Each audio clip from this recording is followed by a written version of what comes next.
Assalamualaikum warahmatullahi wabarakatuh. Jumpa lagi teman-teman masih ingat kisah teror hantu Dewi? Nah, hari ini admin bakal lanjutin teror-teror selanjutnya. Oke? Kalau belum ada yang nonton teror hantu Dewi, teman-teman bisa lihat nih di atas sini ya. Tinggal diklik atau disentuh di layar HP kalian ya. Oke, kita langsung aja masuk ke bagian berikutnya. Tapi sebelum kita masuk ke bagian berikutnya, mari kita berdoa dulu ya.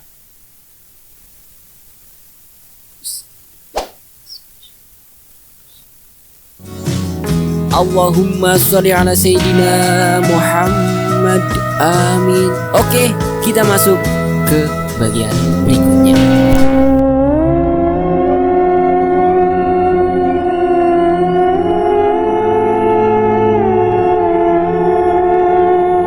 Pagi ini cuaca cerah, walau udara masih menyisakan dingin dari hujan deras yang mengguyur desa Medasari semalam.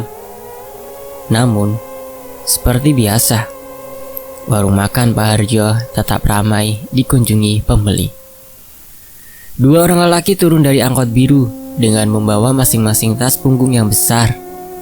Kedua lelaki itu berjalan ke warung Pak Harjo, duduk dan memesan makan.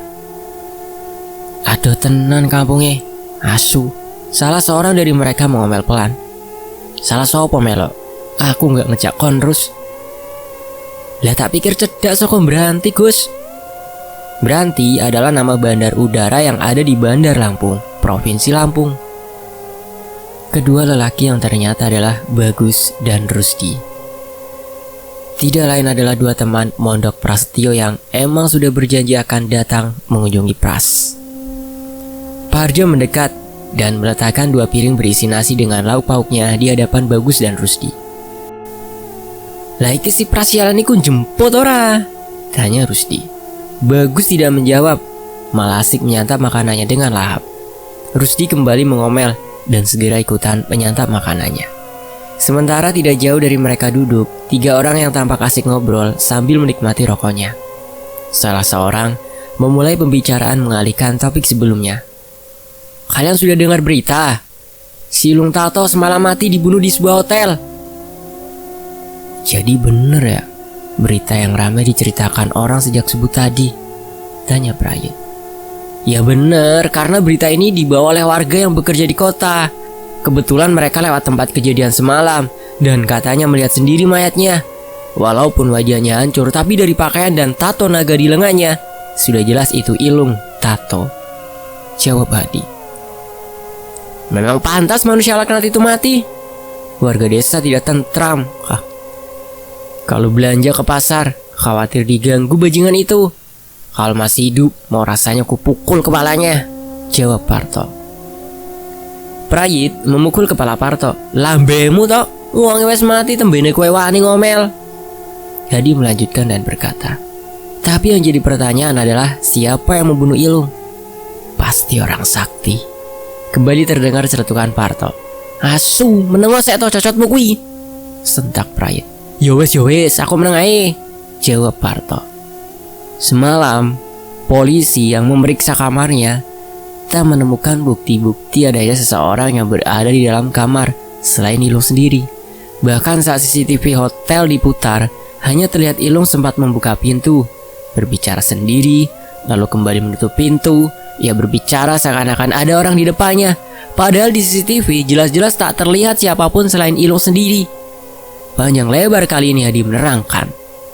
Pasti hantu itu, sambar Parto teriak. Ngasu tenan gue, wes motong omongan. Suaramu yang teriak ngono gue. Suaramu ya teriak ngono gawe budak. Ngasu tenan gue, wes motong omongan. Suaramu ya teriak ngono gawe budak. Alah, nek ora hantu ya sapa meneh?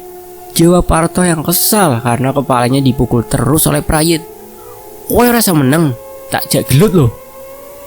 Yowes, aku menang ae. Salah terus. Sementara Bagus sejak tadi menyimak pembicaraan mereka sambil memejamkan mata. Ngantuk tah? Turunin kau ae neng omahe Pras. Rusdi menggoyang pundak Bagus. Mengira Bagus tertidur karena matanya yang memejam itu. Aku ratu lurus, cerita bong-bong kae loh. Rusdi menoleh ke arah Prayit. Parto dan Hadi yang masih asing ngobrol kemudian kembali memandang temannya. Emang kenapa Gus? Gak beres deh saiki. Rusdi, yang memang sejak tadi asik makan tak menyimak sama sekali pembicaraan tiga orang tersebut. Ia pun tak mengerti maksud ucapan Bagus barusan. "Ada rokok?" tanya Bagus. "Rokok kontek?" tanya Rusdi pada Bagus sambil tetap memberikan sebatang rokok. "Iso suwe koyone aku neng kene, Rus." Rusdi yang mendengar Bagus berkata dengan serius itu tampak sudah paham. Ini pasti ada urusan gaib yang dirasakan oleh Bagus. Dan Bagus sendiri yang memang memiliki basic ilmu gaib selalu saja ikut campur. Sudah beberapa kali Rusdi dilibatkan Bagus dalam urusan hal-hal gaib, yang mana beberapa kali juga nyawa Bagus nyaris menjadi taruhannya. Tujuanmu mrene kan mung silaturahim. Lagi pula kita ada janji lusa untuk mulai bekerja di Bandar Lampung. Masalahnya ini menyangkut teman kita, Prasetyo. Kita harus segera menemui Pras. Bagus berdiri, membenahi ranselnya. "Rus, kamu yang bayarin ya makanannya," teriak Bagus yang langsung berjalan cepat keluar. "Jancok lah!" Rusdi mengomel tapi tetap mengeluarkan dompetnya dan membayar makanan mereka tadi pada Pak Harjo. Bagus sudah berjalan cukup jauh menuju desa Medasari. "Tunggu nih, Cok!" Pak Suwarno, lebih akrab dipanggil Pak Harno, pagi itu tengah memberi makan ayam-ayam peliharaannya di halaman belakang. Ia memelihara ayam bukanlah untuk sengaja diternakan, sekedar hobi saja. Namun lama-kelamaan, berkat ketelatenannya, ayam-ayamnya kian bertambah banyak.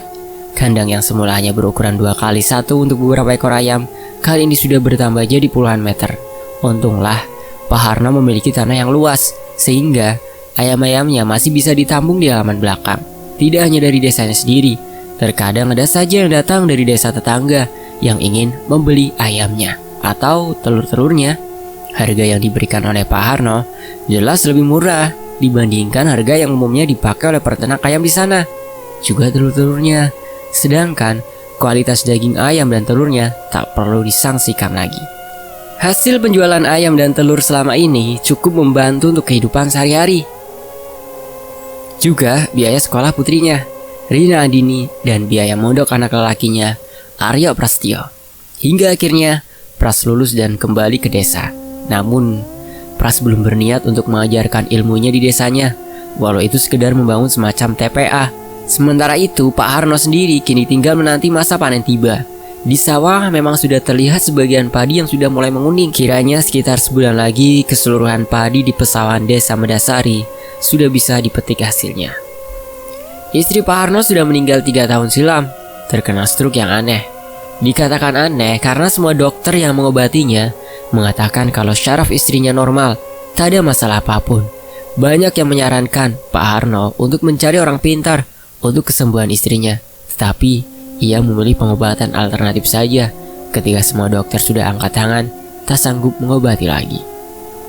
Semakin hari tubuh istrinya semakin kurus, sampai saat kematiannya terlihat hanya tinggal tulang yang dibalut kulit, seakan tanpa daging. Rumor yang beredar istrinya terkena santet. Namun Pak Harno tak mau percaya hal semacam itu. Ia hanya pasrah dan menyerahkan semuanya kepada Allah Subhanahu wa Ta'ala. Setelah berbagai ikhtiar sudah dilakukan, Pras mau ziarah ke makam Dewi. Tiba-tiba terdengar suara Pras dari arah belakangnya. Pras berdiri di pintu belakang rumah. Panggilan Pras telah membuyarkan lamunannya yang saat itu tengah mengenangkan istri tercinta. "Ya, hati-hati saja di jalan." "Nggih, Pak." Pras segera bersiap dan melangkahkan kaki hendak keluar rumah. Ketika adiknya Rina tiba-tiba masuk bersama seorang perempuan sebayanya. "Loh, Mas mau kemana?" "Mau ziarah, Rin, ke makam Dewi." "Oh ya Mas, semalam Rina bertemu Devi di musola saat sholat maghrib. Dia bilang makam Mbak Dewi amblas tanahnya, tapi sudah diperbaiki lagi oleh Mas Dewo." Prasetyo hanya mengangguk. "Lah, kamu kok nggak sekolah?" "Masih ki piye toh? Kan wis selesai ujiane. Saiki harus libur, tinggal nunggu pengambilan rapot ae." "Oh iya, kenalkan Mas, iki koncoku, Atiko." Prasetyo menjabat tangan Atiko. "Prasetyo, Kang Mas Rina." "Atiko Mas." "Atika Pratiwi, kulo konco sekolah Rina." Saat Atika menjabat tangan Prasetyo, tiba-tiba wajah Atika seperti berkurut, seperti wajah orang yang terkejut. Hal itu hanya berlangsung sekilas. Baik Pras maupun Rina tidak memperhatikan. "Aku makat yo, Dek." Assalamualaikum. Waalaikumsalam, jawab Rina dan Atika bersamaan. Kang Masmu gak bakalan suwe ning desa iki, Rin, kata Atika. Mung kowe aja crita iki karo Kang Masmu ya. Maksudmu apa, Tik? Aku melihat kakakmu akan pergi, tapi tidak sendiri, bersama 2 orang lagi. Aku gak tahu siapa 2 orang itu, dan aku melihat. Lihat apa lagi? Kejar Rina penasaran. Wes lah, gak usah dibahas. Kamu buat aku penasaran aja. Mudah-mudahan Masmu gak jadi berangkat. Memangnya kalau Masku beneran pergi kenapa? Atika tak menjawab. Wajahnya menunjukkan kecemasan. Emang Masku kamu lihat akan pergi kemana?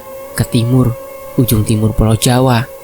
Prasetyo sedang membersihkan makam Dewi dari rontokan daun-daun yang bertaburan di atas pusara. Kemudian ia membaca tahlil dan berdoa khusus untuk Dewi. Saat ia sedang khusyuk berdoa itulah ia mendengar bisikan halus di telinganya. Mas Pras. Karena terkejut, Pras hilang konsentrasi sehingga doanya terputus. Ia menengok kiri kanan mencari sumber suara. Tak ada siapa-siapa.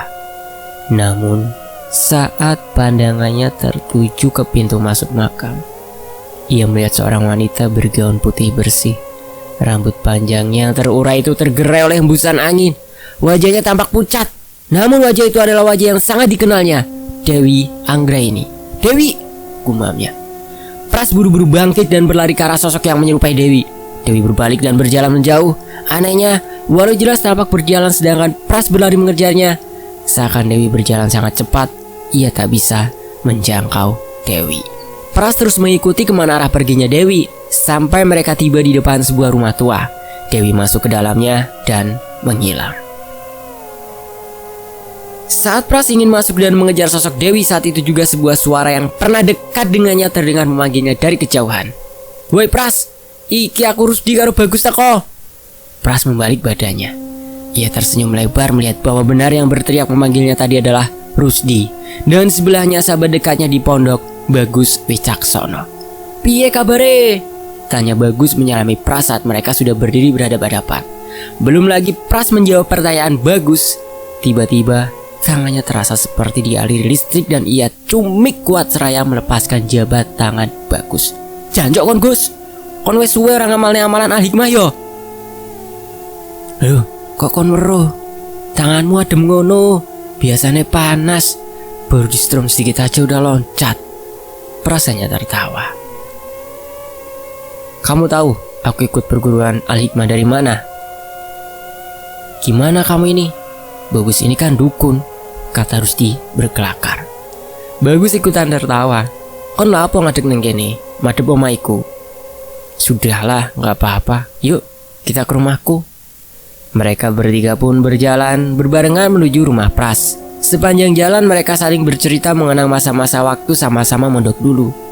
Malam itu, Agung tidak kumpul bersama teman-temannya. Sejak ia mendengar tentang kematian Ilung dengan sangat mengenaskan itu, ia mulai dipenuhi kecemasan, ketakutan, dan rasa bersalah yang benar-benar menghantuinya. Ia jadi tak berani keluar rumah malam ini. Padahal sejak tadi di smartphone-nya ia melihat banyak sekali panggilan masuk dari Johan dan Yondi. Berbatang-batang rokok sudah ia hisap tanpa henti, seakan ia berharap kepulan asap rokok itu dapat mengusir rasa gelisahnya. Tetapi tidak, yang ia rasakan justru ketakutannya semakin besar. Damayanti melintas di depan Agung. Yanti, buatin mas kopi dong, buruan ya. Ya mas, sebentar ya, jawab Damayanti langsung bergegas ke dapur untuk membuatkan Agung segelas kopi. Lalu ia membawa kopi panas yang dibuatnya dan meletakkannya di meja. Damayanti kembali ke kamarnya. Setelah dihembuskannya asap rokok ke udara, Agung segera mengambil gelas kopi dan meminumnya. Namun, baru saja ia meneguk kopinya, ia langsung memuntahkan. Karena yang dirasakan di mulutnya bukanlah kopi. Mata Agung menatap gelas kopi yang baru saja dihidangkan adiknya, Damayanti. Ia sangat terkejut karena ternyata isinya bukanlah kopi, melainkan cairan darah segar dan sempat terminum olehnya. Agung langsung membanting gelas itu dan berteriak, "Setan sialan!" Nela yang mendengar suara gelas pecah karena dilemparkan itu segera keluar menuju ruang tamu. "Kamu kenapa sih, Gung? Mabuk ya?" Tanya Nela yang bingung melihat tingkah aneh adiknya itu. "Gak apa-apa mbak, aku gak apa-apa." "Kalau gak apa-apa ngapain pakai banting gelas segala? Ruangan jadi kotor kan, penuh tumpahan kopi." Kini yang tampak di mata Agung adalah benar-benar cairan kopi yang tumpahannya mengotori lantai ruang tamunya. Agung langsung lari ke kamar dan menguncinya.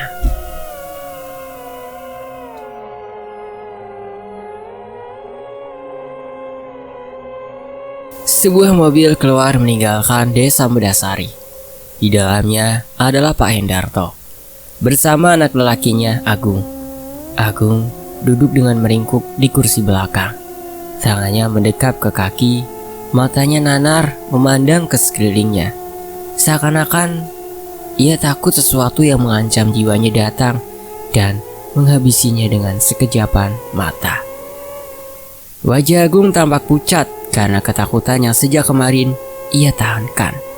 Ia yakin bahwa kematian Ilung bukanlah kematian karena perbuatan manusia biasa. Ia sudah melihat sendiri bagaimana Ilung pernah berkelahi yang mana lawannya membawa senjata tajam berupa golok, sedangkan Ilung hanya bermodalkan tangan kosong saja. Beberapa kali golok di tangan musuhnya bersarang di tubuhnya, namun hanya bajunya saja menjadi koyak. Tubuhnya yang terkena sabetan golok hanya memerah, namun tak setetes pun darah keluar dari tubuhnya. Tentu saja, hal itu membuat nyali lawannya ciut, yang akhirnya dibuat jadi bulan-bulanan Ilung. Tak mungkin manusia biasa yang membunuh Ilung, dan kejadian yang tadi dialaminya, yaitu kopinya yang berubah jadi darah itu, sudah cukup menyadarkan Agung kalau kini nyawanya dalam ancaman. Pelakunya jelas adalah hantu Dewi yang menuntut balas. Ruhnya tentulah tidak tenang sebelum dendamnya terbalaskan. Mobil yang membawa Pak Hendarto dan Agung berjalan melewati perkebunan kelapa sawit. Sekitar 1 jam perjalanan, mereka berhenti di sebuah desa yang asing bagi Agung. "Ayo Gung, turun," kata Pak Hendarto. Agung tampak ragu. Namun, tatapan tajam bapaknya itu membuatnya begitu segan. Ia pun turun. Mereka menuju sebuah rumah papan yang pagarnya terbuat dari bambu-bambu yang dicat warna putih. Belum lagi Pak Hendarto mengetuk pintu. Dari dalam terdengar suara berat seorang lelaki. "Masuklah, Hendar. Sejak tadi aku sudah menunggumu." Pak Hendarto membuka pintu yang saat itu tidak tertutup rapat. Waktu menunjukkan pukul 1 dini hari. Agung melirik jam dinding tua yang tergantung di dinding yang hanya terbuat dari papan. Sementara di kursi ruang depan itu duduk seorang lelaki yang mengenakan pakaian serba hitam, memakai belangkon. "Sejak tadi aku merasakan bahwa kamu akan datang, makanya sengaja aku menunggumu di sini. Langsung saja katakan ada apa." "Begini Kang, sore tadi anakku ini mengalami kejadian aneh, yang mana kopi yang akan diminumnya terlihat berubah menjadi darah. Dan memang anakku sejak kemarin sikapnya berubah. Ia hanya mengurung diri di kamarnya seharian. Apa yang sebenarnya terjadi Kang? Apakah ada makhluk halus yang mengganggunya? Atau apa?" "Sebentar. Hendar, siapa nama anakmu ini? Aku lupa." "Agung Kang, lengkapnya Agung Bagaskara." "Kemarilah tanganmu Gung." Agung mengulurkan tangannya. Lelaki berpakaian hitam itu menyalami Agung. Kedua matanya terpejam. Sesekali ia mengurutkan wajahnya. Kadang ia mengangguk-anggukkan kepalanya. Hal itu berlangsung sekitar 5 menitan. Kemudian ia melepaskan tangan Agung. Lelaki itu bangkit dan beranjak keluar rumah. "Kang Sukir, sampean mau kemana?" "Kalau mau ikut lihat saja dan jangan bersuara." Pak Hendarto dan Agung mengikuti Kang Sukir keluar rumah. Lelaki yang dipanggil Sukir itu beranjak ke halaman rumahnya yang luas. Tepat di tengah-tengah ia berhenti. Mulutnya berkomat kamit. Tak jelas apakah ia sedang membaca mantra ataukah sedang berbicara dengan sosok yang tak kasat mata. Udara di halaman rumah Kang Sukir tiba-tiba berubah menjadi sangat dingin. Dari jauh, tiba-tiba suara lolongan anjing terdengar panjang melengking. Lolongannya membahasakan rasa ketakutan yang mendalam. Pak Hendarto menggigil. Bukan karena dinginnya suasana, namun karena ia tahu bahwa sebentar lagi akan ada makhluk gaib yang hadir di situ. Agung hanya menatap semuanya dengan tatapan bingung. Semuanya berlangsung cepat. Ia sendiri tak tahu bahwa bapaknya punya kenalan seorang lelaki yang dipanggil Sukir itu. Ia tak pernah melihat bapaknya bertemu langsung dengan lelaki itu seumur hidupnya, kecuali di sini. Lelaki itu pun tak pernah berkunjung ke rumahnya, tetapi entah kalau bapaknya sendiri yang justru sering datang ke sini. Seketika tanah di sekitar halaman depan itu seperti bergetar, bagaikan dihantam sesuatu yang berat sekali.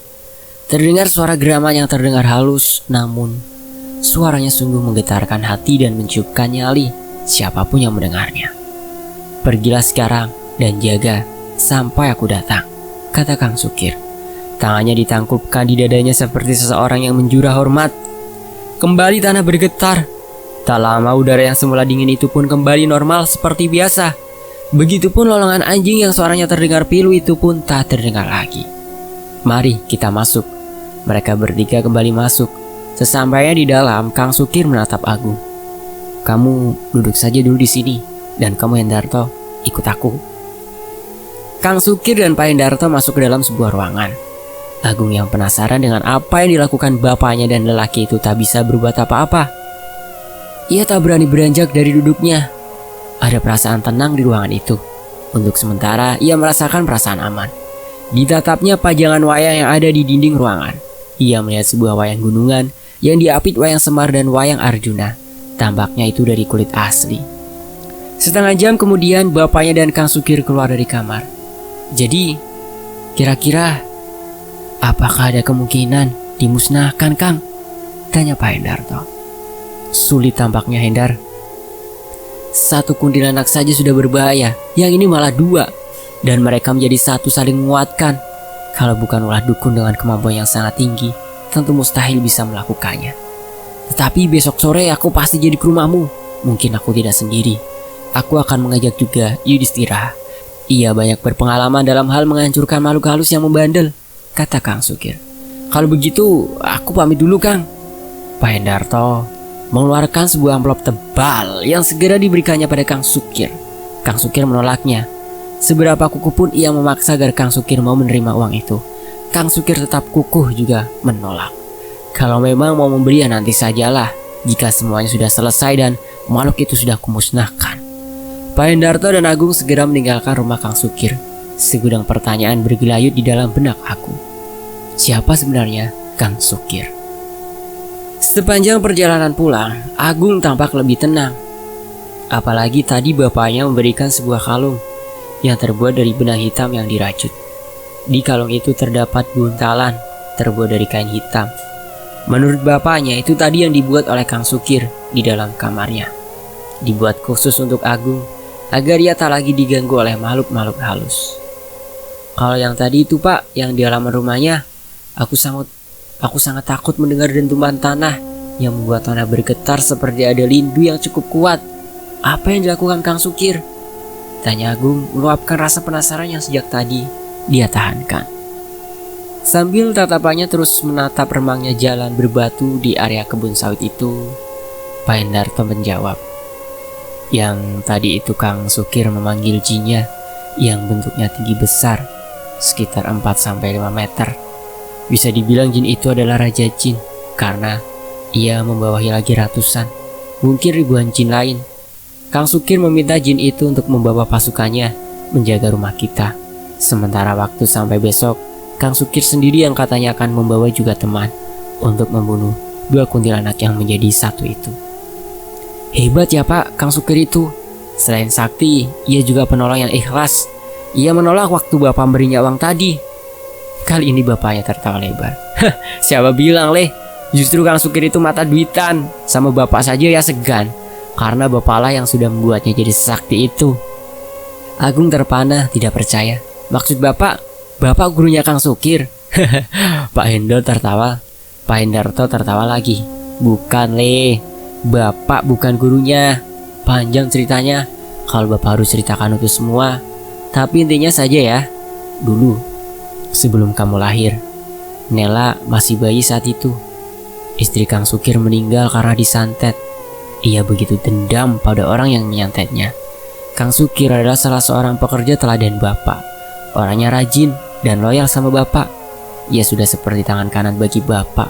Dengan kejadian itu, ia meminta berhenti bekerja dan ingin berguru katanya. Sebagai balas jasa bapak atas sikap loyalnya itulah, bapak yang membiayai perjalanannya mencari guru. Bapak juga yang menanggung semua kebutuhannya. Waktu Kang Sukir melakukan tiraka topo, puasa pati geni selama 2 kali 40 malam. Setelah ia lulus, ia benar-benar menjadi orang yang sangat sakti. Ia bisa menyantet, ia kebal, dan juga bisa mengobati penyakit. Tapi yang bapak heran, ia tidak mau menikah lagi. Mungkin karena ia begitu sangat mencintai mendiang istrinya. Sama seperti bapak leh, sejak ibumu meninggal sewaktu melahirkan Yanti. Nah, kembali ke cerita Kang Sukir. Setelah sakti, ia memilih pindah. Ya, ke rumah yang kita datangi tadi. Banyak orang yang datang meminta bantuannya, mulai dari orang biasa sampai pejabat pemerintah. Tak terasa mereka sudah sampai di rumah kembali. Kali ini mereka merasakan hawa yang berbeda saat memasuki gerbang rumah. Kalau saja mereka bisa melihat, saat itu rumah Pak Hendarto sudah dipenuhi jin-jin bertubuh besar yang jumlahnya banyak.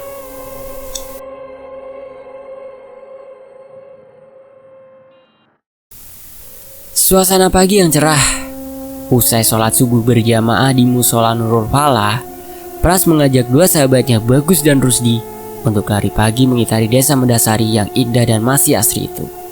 Bagi Bagus dan Rusdi yang biasa hidup di kerasnya kota besar, tentulah hal ini menjadi sesuatu yang baru, dan mereka langsung mengiyakan ajakan Pras itu. Namun saat mereka akan melintasi jalan yang mana di jalan itu terlihat rumah besar milik Pak Hendarto, Bagus menghentikan larinya. Dipandangnya Prastio kemudian bertanya, "Itu rumah besar di depan sana milik siapa, Pras?" tanya Bagus. Pandangnya tajam menatap rumah itu. "Oh, itu rumahnya Pak Hendarto. Beliau emang orang terkaya di desa Mendasari ini." "Kok kamu tanya begitu, Gus? Emang ada yang aneh?" jawab Prastio. "Iya aneh. Itu rumah tapi seperti kerajaan jin. Banyak sekali jin bertubuh besar yang berdiri dengan membawa tongkat di tangan kanan mereka. Mereka tampaknya kurang senang melihat keberadaan kita di sini." "Gus, jangan ngomong aneh-aneh kamu, Gus. Ini kita sedang di tanah orang, bukan di kampung kita sendiri." Rusdi mengingatkan sahabatnya yang memang terlalu terbuka itu. "Lah, justru itu masalahnya, Rus. Karena di tanah orang, maka banyak hal aneh yang kusaksikan di sini. Kamu ingat kan, waktu aku diminta paksa untuk menyembuhkan seorang anak yang sakit, tapi tidak sakit itu?" kata Bagus pada Rusdi. Rusdi ingat betul kejadiannya di desa Jatisari sekitar setengah tahun yang lalu. Kejadian yang ingin dilupakannya. Prasetyo yang paham maksud Bagus langsung bertanya untuk memastikan. "Anak itu disantet ya, Gus?" Bagus menatap wajah sahabatnya dengan serius, seakan tak yakin Prasetyo akan percaya pada ceritanya yang dianggap mustahil. "Yang ini lebih mengerikan dari santet, Pras." "Asu, pelayu Rus, pelayu." Belum Bagus sempat menerangkan maksud perkataannya, ia langsung berlari berbalik arah sambil memperingatkan dua temannya. Prasetyo yang sejak awal mereka berhenti tadi sudah merasa ada yang gak beres, secara refleks sudah memagari dirinya dengan pagar gaib. Pagar gaib adalah bagian dari ilmu yang dipelajarinya di Al-Hikmah. Prasetyo dan Rusdi ikutan berlari mengejar Bagus yang sudah jauh di depan mereka. Mereka tidak tahu apa yang dilihat Bagus sehingga ia berlari. Namun Pras sempat mengirimkan pagar gaib, sementara yang langsung membungkus kedua temannya itu, Bagus dan Rusdi. Terdengar seperti suara bertubrukan yang cukup keras antara Bagus dengan sesuatu yang tak terlihat mata biasa. Bagus terhuyung namun tidak sampai jatuh. "Maka nih, sialan!" Bagus berbalik. Jari telunjuk dan jari tengah lurus ke depan dengan sikap seakan menusuk sesuatu. Cukup lama, Prasetyo dan Rusdi berhasil menyusul Bagus. "Jane ono foto iki?" tanya Rusdi yang penasaran. Bagus hanya nyengir. "Sudah yuk, kembali ke rumah kamu. Pras, perutku lapar nih. Gak ada sarapan kan?" Bagus tak menghiraukan pertanyaan sahabatnya. Mereka bertiga lantas berjalan pulang. Nafas mereka masih tersengal akibat lari mendadak tadi. "Terima kasih pagar gaibnya. Kalau tidak sudah muntah darahku tadi," kata Bagus kepada Prasetyo. "Sama-sama Gus. Terima kasih sudah mengingatkan juga untuk lari," jawab Prasetyo. "Kamu perkuat lagi mendikirkan amalannya ya. Pagar gaibmu sedikit lemah," nasihat Bagus pada Prasetyo. "Baik Gus." "Bersiap juga untuk nanti malam. Rasanya akan ada kejadian besar malam ini," Bagus mengingatkan. "Asulah," sungut Rusdi yang sejak tadi tak mengerti arah pembicaraan Bagus dan Prasetyo. Langit di desa Mendasari mulai gelap. Mega mendung menyelimuti lagi suasana senja itu. Johan sedang menikmati kopi panasnya di warung Pak Harjo. Di situ ia duduk sendirian. Pak Harjo menghampiri. "Nak Johan, 2 orang teman sampean mati dalam keadaan mengenaskan dalam 2 hari ini. Kematiannya sangat tidak wajar dan harinya tidak berselang lama lagi. Kira-kira siapa ya pelaku pembunuhnya?" "Mana saya tahu, Pak. Mungkin saja orang yang dendam pada mereka." "Iya ya, bisa jadi ada yang dendam pada mereka. Oh ya sudah, beberapa hari ini juga kalau Bapak perhatikan Agung juga tak kelihatan bareng-bareng lagi. Kemana ya anak itu?" Johan tidak menjawab. Karena ia sendiri memang tidak tahu keberadaan Agung. Terakhir tadi pun saat ia menelponnya, tak diangkat juga. Sialan bener si Agung. Yondi dan Ilung udah mati sama hantunya Dewi. Dia malah ngilang gak jelas. Gak mungkin juga gue tanyain langsung ke rumahnya, batin Johan. Padahalnya kosong, menatap langit yang birunya telah pudar, berganti cahaya merah gelap yang sebentar lagi akan berubah gelap seluruhnya. Bagus duduk di teras rumah Prastio. Duduk di sebelahnya adalah Prastio. Sementara Rusdi masih mandi di belakang rumah. Seorang gadis cantik berkacamata lewat di depan rumah Prastio dengan mengendarai sepeda motor. "Nela, mau kemana sore-sore begini?" teriak Pras. Gadis berkacamata yang ternyata adalah Nela itu berhenti tanpa mematikan motornya. Dibukanya helm lalu berpaling ke arah Prastio. Mas, Pras, aku mau ke kota mas. Ada tugas kampus yang mau dikerjakan bareng teman. Kayaknya sih malam ini aku nginep, besok pulangnya." Pras tersenyum. "Ya udah, hati-hati saja di jalan, soalnya sebentar lagi malam." "Makasih mas, Nela berangkat dulu." Nela kembali mengenakan helm dan motor rela segera berlalu menuju kota. "Sudah berapa lama kamu ikut Al-Hikmah, Pras?" tanya Bagus. "Sekitar setengah tahun ini sih, itu juga saat ikut teman main ke Bandar Lampung. Aku dikenalkan sama Abah, dan Abahlah yang membuka segel di tubuhku. Hingga sekarang ini aku belum sempat kesana lagi, Gus." "Kok kamu tertarik belajar Al-Hikmah?" kembali Bagus bertanya. "Menurutku sih Gus ya, Ikhwan Al-Hikmah itu rata-rata tawadu. Karena ilmu yang dipelajarinya gak bisa buat sombong. Sebab ilmunya bisa digunakan hanya ketika dalam keadaan terdesak, Gus. Kalaupun mereka latihan saling serang, itu biasanya yang menyerang menggunakan amarah suci agar kekuatan hikmah yang diserang menjadi aktif," terang Prastio. "Hah? Amarah suci? Baru dengar nih." "Iya, amarah suci, yaitu marah buatan. Ada amalannya juga untuk mendatangkan amarah suci. Biasanya kalau seseorang yang sudah dimasuki amarah suci saat menyerang seorang Ikhwan Al-Hikmah yang tubuhnya dipagari dengan pagar gaib, maka si penyerang akan terpental. Semakin hebat ia memaksa maju, semakin kuat juga pagar gaib itu mendorongnya. Biasanya yang diserang akan membuat posisi tangannya seperti orang yang mendorong juga. Ia tidak diperkenankan selama latihan itu untuk melakukan gerakan begini dan begini." Lantas Prastio memberikan praktek bentuk tangan yang dimaksud. "Kok nggak boleh, Pras?"